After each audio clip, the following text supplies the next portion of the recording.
ഇനി അറഫ കഴിഞ്ഞു, അന്ന് രാത്രിയിൽ നിർബന്ധമായി ചെയ്യേണ്ട അമൽ അഥവാ പെരുന്നാൾ രാവിന് ചെയ്യേണ്ട അമൽ മുസ്ദലിഫയിൽ രാപ്പാർക്കുക എന്നുള്ളതാണ്. മുസ്ദലിഫയിൽ രാപ്പാർക്കൽ ഹജ്ജിൻ്റെ വാജിബാത്തിൽപ്പെട്ടതാണ്. വാജിബാത്തും അർക്കാനും ഞാൻ നേരത്തെ പറഞ്ഞിട്ടുണ്ട്. റുക്കിന് നഷ്ടപ്പെട്ടാൽ അതിന് ബദൽ സംവിധാനമില്ല, വാജിബാത്ത് നഷ്ടപ്പെട്ടാൽ ബദൽ സംവിധാനം ഉണ്ടാവും. ഇൻഷാ അല്ലാഹ് അത് ആസ്റ്റ് അവസാനം പറയുന്നതാണ്. ഇരിക്കട്ടെ, മുസ്ദലിഫയിൽ രാപ്പാർക്കുക എന്നുള്ളതാണ്. മുസ്ദലിഫയിൽ രാപ്പാർക്കൽ നേരത്തെ പറഞ്ഞതുപോലെ മുസ്ദലിഫ എന്ന് പറഞ്ഞ അതിൻ്റെ ബൗണ്ടറിയിൽ ഒരു സെക്കൻഡെങ്കിലും ഉണ്ടായിരിക്കുക എന്നുള്ളതാണ് നിർബന്ധമായ ഘടകം. എപ്പോഴാണത് നിൽക്കേണ്ട സമയം? അത് രാത്രി പകുതി ആയതിന് ശേഷമാണ്. രണ്ടാമത്തെ പകുതിയിൽ രാത്രിയെ സമയം രണ്ടാക്കി ഭാഗിച്ച് രണ്ടാമത്തെ പകുതിയിലാണ് മുസ്ദലിഫയിൽ നിൽക്കേണ്ടത്. അപ്പോൾ സാധാരണഗതിയിൽ ഇന്ന് ഇപ്പോൾ നമുക്ക് ഇവിടത്തേക്ക് സമയം 7 മണിക്ക് മഗ്‌രിബാകുന്നുവെങ്കിൽ 7 മണി മുതൽ 4:30 അല്ലെങ്കിൽ 5 കൂട്ടുക. ഇത്രയും സമയത്തെ രണ്ടായി ഭാഗിച്ച് രണ്ടാമത്തെ പകുതിയിലാണ് മുസ്ദലിഫയിൽ നിൽക്കേണ്ടത്. സാധാരണഗതിയിൽ മുത്തവഫിമാർ കൊണ്ടുപോകുമ്പോൾ നമ്മൾ അന്ന് അവിടെ രാപ്പാർക്കും, അവിടെ താമസിക്കുന്നതോട് കൂടുതൽ ആ വിഷയത്തിലേക്ക് ചർച്ച ചെയ്യേണ്ട ആവശ്യം.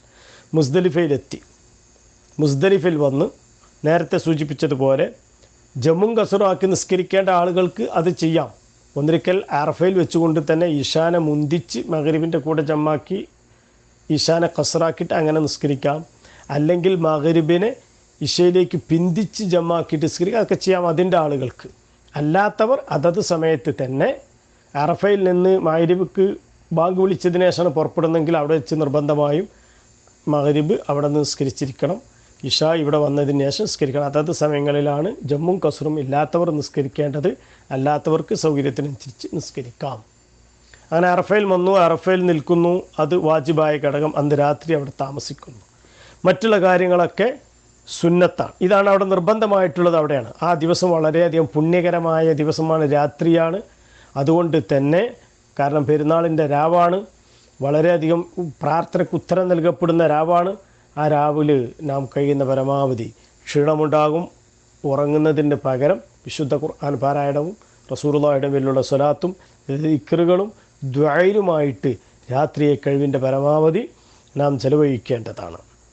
അതോടൊപ്പം അവിടെ വെച്ചുകൊണ്ട് നമുക്ക് പിറ്റേ ദിവസം പെരുന്നാൾ ദിവസവും അയ്യാമു തശ്രീക്കുകളിലും എറിയാൻ ഉള്ള കല്ലുകൾ അവിടെ വെച്ചുകൊണ്ട് എടുക്കാം.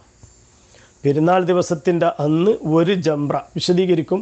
ഒരു ജംറക്കാണ് 7 പ്രാവശ്യം എറിയേണ്ടത്. അതിനുള്ള 7 കല്ലുകളും അയ്യാമു തശ്രീക്കിൻ്റെ ദിവസങ്ങളിൽ ഓരോ ദിവസവും 3 ജംറകൾക്ക് വീതം 3 ജംറകളെ 7 വീതം എറിയേണ്ടതുണ്ട്. അതിന് ഉതകുന്ന കല്ലുകളും. അപ്പോൾ ഒരു ദിവസം 3 ജംറനെ എറിയുന്നു, 7 വീതം എറിയുന്നു. 7, 7, 14, 14, 7, 21. ഈ 21 കല്ലുകൾ ഒരു ദിവസത്തെ എറിയാനുള്ള 21 കല്ല്. അപ്പോൾ 3 ദിവസം താമസിക്കുന്ന ആളുകളാണെങ്കിൽ 3, 21, 63 പ്ലസ് 7 ഉള്ള കല്ലുകൾ അവിടുന്ന് എടുക്കൽ സുന്നത്തുണ്ട്. ഇല്ലെങ്കിൽ പ്രശ്നമൊന്നുമില്ല, സൗകര്യപ്പെടുകയാണെങ്കിൽ അവിടെ നിന്ന് എടുത്താൽ അത് നല്ലതാണ്. ഇരിക്കട്ടെ, ഈ സുന്നത്ത് എടുത്ത് മുസ്ദലിഫയിൽ നാം രാപ്പാർത്ത് സുബഹി നിസ്കാരം കഴിഞ്ഞ് അവിടുന്ന് ഇൻഷാ അല്ലാഹ് നമ്മുടെ മുത്തവഫിൻ്റെ വാഹനം പുറപ്പെടും. നാം ആ ഫർള് നിർവഹിച്ചു, സുഖസുന്ദരമായി നിർവഹിച്ച് അൽഹംദുലില്ലാ. അവിടുന്ന് പിന്നെ നേരിട്ട് മിന ടെൻറ്റിലേക്കാണ് സാധാരണ വാഹനം വരിക. മുസ്ദലിഫയിൽ നിന്ന് പുറപ്പെടുന്ന സമയത്തെല്ലാം ദുആകൾ ദിക്റുകൾ ഒക്കെ സുന്നത്തുണ്ട്. അത് കഴിഞ്ഞ് നേരെ അന്ന് പെരുന്നാളായി. പെരുന്നാളിൻ്റെ പകലിൽ മിനയിലേക്ക് വരുന്നു. മിനയിൽ നമ്മളുടെ ടെൻറ്റിലേക്ക് വന്നാൽ പിന്നീട് അവിടെ മിനയിൽ പെരുന്നാളിൻ്റെ അന്ന് പകൽ ചെയ്യേണ്ടത് പ്രത്യേകം ശ്രദ്ധിക്കുക. ആദ്യമായി ജംറത്തുൽ അഖബയെ എറിയുന്നു. ജംറത്തുൽ അഖബയെ എറിയ. ജംറത്തുൽ അഖബ എന്ന് പറയുന്നത് മിനയിൽ നിന്ന് മക്കയിലേക്ക് വരുമ്പോൾ 3 ജംറകളാണ് ഉണ്ടാവുക. ജംറത്തുൽ ഊല, ജംറത്തുൽ വുസ്ത, ജംറത്തുൽ അഖബ.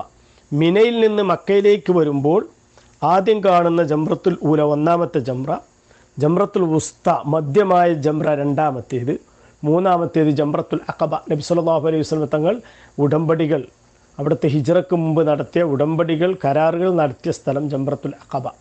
അതിൻ്റെ മഹത്വങ്ങളും പുണ്യമായ സ്ഥലങ്ങളൊക്കെയാണ് നമ്മുടെ ഈ വോയിസിലത് വിശദീകരിക്കാൻ സമയം അനുവദിക്കാത്തതുകൊണ്ട് അത്തരം വിഷയങ്ങളൊന്നും നാം ഇവിടെ ചർച്ച ചെയ്യുന്നതിന് വളരെ ഗൗരവത്തോടു കൂടി കാര്യങ്ങൾ നാം എടുക്കേണ്ടതാണ്. ഇരിക്കട്ടെ, ഈ 3 ജംറയിൽ നിന്ന് അവസാനത്തെ ജംറയാകുന്ന ജംറത്തുൽ അഖബ ഏറിയലാണ് അന്ന് നിർബന്ധം. മറ്റ് 2 ജംറകളെ അന്ന് ഏറില്ല. അതുകൊണ്ട് പ്രത്യേകം ശ്രദ്ധിക്കണം, അവിടെ പോയിട്ട് ആരും എറിയരുത്. ജംറത്തുൽ അഖബ എന്ന് പറയുന്ന അവസാനത്തെ ജംറ, മിനയിൽ നിന്ന് വരുമ്പോൾ അവസാനത്തേത്, മക്കയിൽ നിന്ന് മിനയിലേക്ക് പോകുമ്പോൾ ആദ്യത്തെ ഫസ്റ്റ് ജംറ, അതാണ് ജംറത്തുൽ അഖബ. അവിടെ 3 ഏറ് നാം എറിയുന്നു. എറിയുമ്പോൾ അന്നായാലും അതിൻ്റെ ശേഷമുള്ള അയ്യാമുത്ത് തശ്രീഖിൻ്റെ ദിവസങ്ങളിലായ ഏറായാലും അതിൻ്റെ സമയവും അതിൻ്റെ ഷർത്തുകളും നാം മനസ്സിലാക്കേണ്ടതുണ്ട്.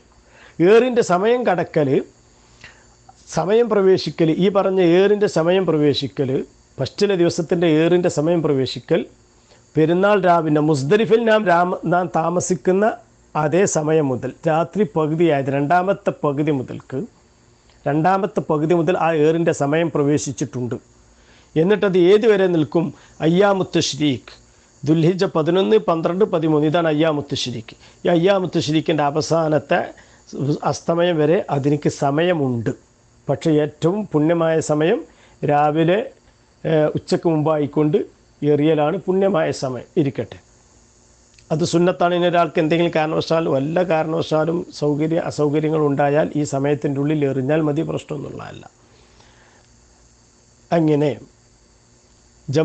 ജംറകളെ എറിയാനുള്ള നിബന്ധനകൾ: 1, അദ്ദേഹത്തിൻ്റെ വേറെ ഒരാളെ തൊട്ടൊരാൾ എറിയുന്നുവെങ്കിൽ, അങ്ങനെ ഒരു സൗകര്യം ഇസ്ലാമിലുണ്ട്, ഇപ്പം അതിൻ്റെ ആവശ്യമുണ്ടാവില്ല. അങ്ങനെ വരികയാണെങ്കിൽ ആദ്യമായിട്ട് സ്വന്തം ഏറ് എറിഞ്ഞിരിക്കണം. നമ്മുടെ സ്വന്തം ഏറ് എറിഞ്ഞതിന് ശേഷമേ ഏതെങ്കിലും വയ്യാത്ത ആളുകൾക്ക് വേണ്ടി, എറിയാൻ കഴിയാത്ത ആളുകൾക്കൊക്കെ വേണ്ടിയിട്ട് എറിയേണ്ട ഒരു അവസരം വരികയാണെങ്കിൽ ആദ്യം നമ്മുടെ ഏറ് എറിയണം, എന്നിട്ടേ മറ്റൊരാളെ തൊട്ട് എറിയാൻ പാടുള്ളൂ. 1. രണ്ടാമത്തേത്, അത് കൈകൊണ്ടായിരിക്കണം എറിയേണ്ടത്. അല്ലാതെ ഒരാൾ കാലിൽ കല്ല് വെച്ചിട്ട് ജംറയിലേക്ക് എറിഞ്ഞു, അല്ലെങ്കിൽ വായിലോ മറ്റ് തെറ്റുവില്ലിലോ എന്നൊക്കെ ഒരു ഉദാഹരണം പറയാം. അതൊന്നും നടക്കുകയില്ല, സാധാരണ ചെയ്യാറില്ല. എങ്കിലും നമ്മൾ ശ്രദ്ധിക്കേണ്ടതാണ്, കൈകൊണ്ടായിരിക്കണം എറിയേണ്ടത്. മൂന്നാമത്തേത്, എറിയുക എന്ന് നാം സാധാരണ പറയുന്ന ഏറായിരിക്കണം. അവിടെ കൊണ്ടുപോയി കല്ല് അവിടെ വെച്ചാൽ അത് ഏറാവുകയില്ല. നാലാമത്തേത്, കല്ല് എന്ന് പറയുന്ന സാധനം കൊണ്ടായിരിക്കണം എറിയേണ്ടത്. ഒരുപക്ഷെ അവിടെ ചെല്ലുമ്പോൾ നാം മനസ്സിലാക്കേണ്ടതുണ്ട്, പല ആളുകളും, പ്രത്യേകിച്ച് നമ്മളുടെ രാജ്യക്കാരല്ലാത്ത ആളുകൾ, പിശാചിനോടുള്ള വൈരാഗ്യം കാരണം കയ്യിലുള്ള കൊട കൊണ്ടും ചെരുപ്പ് ഊരിയിട്ടുമെല്ലാം എറിയുന്നത് കാണാം. അത് അജ്ഞത കൊണ്ടാണ്. നാം മനസ്സിലാക്കേണ്ടത്, നാം പഠിച്ച ദീന് അതനുസരിച്ചാണ് നാം ചെയ്യേണ്ടത്. മറ്റുള്ള ഒരാളിലേക്ക് നാം നോക്കുകയോ അവരെ പിന്തുടരുകയോ ചെയ്യേണ്ടതില്ല. നാം പഠിച്ച അമല് മാത്രം നാം ചെയ്യുക.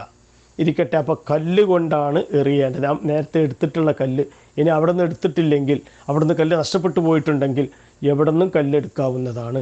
ആ കല്ലുകൊണ്ടായിരിക്കണം എറിയേണ്ടത്. അതുപോലെ തന്നെ എറിയുന്ന സമയത്ത് നേരത്തെ നമ്മൾ തൊവാഫിലും സഈലും പറഞ്ഞതുപോലെ മറ്റൊരു ലക്ഷ്യം ഉണ്ടാവാൻ പാടില്ല. ഏറല്ലാത്ത മറ്റൊരു ലക്ഷ്യം, ഏതെങ്കിലും ഒരാളെ തലക്കോ അല്ലെങ്കിൽ മറ്റൊരു വ്യക്തിയുടെ ശരീരത്തിലേക്കോ രണ്ടും കൂടി ലക്ഷ്യം വെച്ചുകൊണ്ടോ ഒന്നും എറിയാൻ പാടില്ല. എറിയുക, ജംറകളിലേക്ക് എറിയുക എന്നുള്ള ലക്ഷ്യമായിരിക്കണം ഉണ്ടാവേണ്ടത്. മറ്റൊന്ന്, നാം എറിയുന്ന കല്ല് ജംറയിൽ എത്തിയിട്ടുണ്ട് എന്ന് ഉറപ്പ് വരുത്തണം. ആ ഉറപ്പ് വരുന്ന രൂപത്തിലായിരിക്കണം എറിയേണ്ടത്. ഈ വർഷമൊക്കെ വളരെ സൗകര്യമുണ്ടാകും. അപ്പോൾ വെറുതെ കുറേ ദൂരത്ത് നിന്നിട്ടൊന്നും എറിയേണ്ട, ജംറൻ്റെ അടുത്ത് ചെന്നുകൊണ്ട് തന്നെ നമുക്കെറിയാം. എറിയുന്ന രൂപമെന്ന് പറഞ്ഞാൽ ജംറൻ്റെ അടുത്തൊക്കെ ചെന്നിട്ട് എറിയുകയാണെങ്കിൽ കല്ലെടുത്ത് പുരുഷന്മാർ ഇങ്ങനെ കല്ല് കൈ ഉയർത്തിക്കൊണ്ട്, അത് അവരുടെ കക്ഷത്തിൻ്റെ വെളുപ്പ് കാണുന്ന രൂപത്തിൽ കൈ ഉയർത്തിക്കൊണ്ടാണ് പുരുഷന്മാർ എറിയേണ്ടത്. പ്രത്യേകം ശ്രദ്ധിക്കുക. അപ്പോൾ അത് ഏറ് എന്ന് പറയുകയുള്ളൂ. അതുപോലെ തന്നെ 7 പ്രാവശ്യമായിരിക്കണം എറിയേണ്ടത്, ഉറപ്പ നിലക്ക്. ഏറ് 7 പ്രാവശ്യമായിട്ടുണ്ട് എന്ന് ഉറപ്പ് വരുത്തണം. ഒരാൾക്ക് ഏറ് ചിലപ്പോൾ നേരത്തെ പറഞ്ഞതുപോലെ 6 ആണോ 7 ആണോ എന്ന് സംശയം വന്നാൽ കുറഞ്ഞതുകൊണ്ട് പിടിച്ച് 7 പൂർത്തിയാക്കണം. കല്ല് നഷ്ടപ്പെട്ടു പോയാൽ അവിടെ നിന്ന് കല്ലെടുത്തുകൊണ്ട് 7 പൂർത്തീകരിക്കാവുന്നതാണ്. ഇങ്ങനെ ഇതല്ലാത്ത മറ്റുള്ള കാര്യങ്ങളൊക്കെ, ഇതാണ് അതിൻ്റെ നിബന്ധനകൾ. മറ്റുള്ളത് അതിൻ്റെ സുന്നത്തുകളാണ്. അവിടെ വെച്ചിട്ടുള്ള ദുആയും മറ്റു കാര്യങ്ങളെല്ലാം ഇത് സുന്നത്താണ്.